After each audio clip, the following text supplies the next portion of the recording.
ভাবলাম একটু আলু বেগুন দিয়ে শুটকি রান্না করি,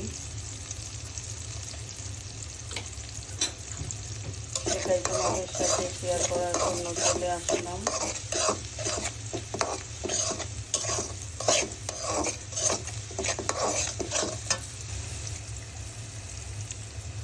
অল্প পরিমাণে একটু রসুন বাটা দিয়ে দিলাম।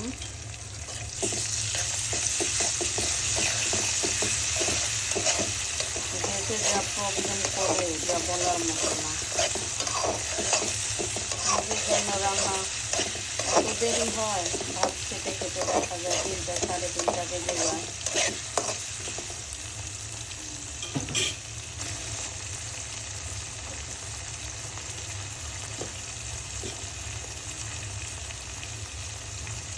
চাল একেবারে দিব না,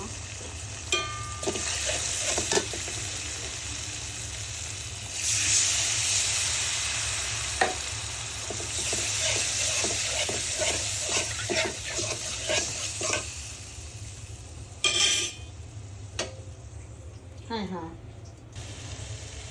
এই তো দেখো আমি সুন্দর করে শুটকিগুলো ধুয়ে রেখেছিলাম। এগুলি হচ্ছে চালা মাছের শুটকি।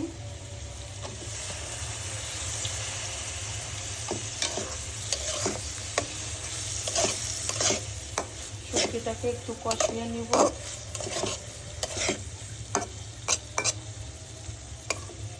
শুটকিগুলো ভালো মতো কষিয়ে নিলাম। এখন বেগুন আর আলুর ঝুড়িগুলো দিয়ে দিব।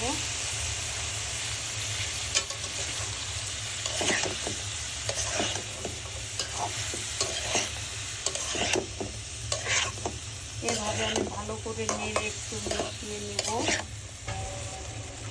এইভাবে হালকা পাতলা একটু কষিয়ে নিলাম।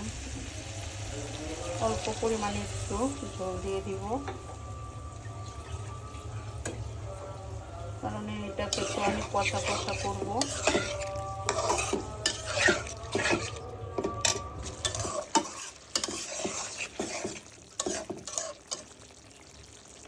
আর একটু ঝোল শুকিয়ে নিব। বন্ধুরা এই যে দেখো ফাইনালি আমার আলু বেগুন দিয়ে চালা মাছের শুটকি রান্না কমপ্লিট। তো আমার এই রেসিপিটা কেমন হলো আমাকে অবশ্যই একটু লাইক কমেন্ট শেয়ার করবে, আমার পেজকে ফলো করবে, আমার ইউটিউব চ্যানেলকে সাবস্ক্রাইব করবে। সবাই সুস্থ থাকো, ভালো থাকো, আল্লাহ হাফেজ।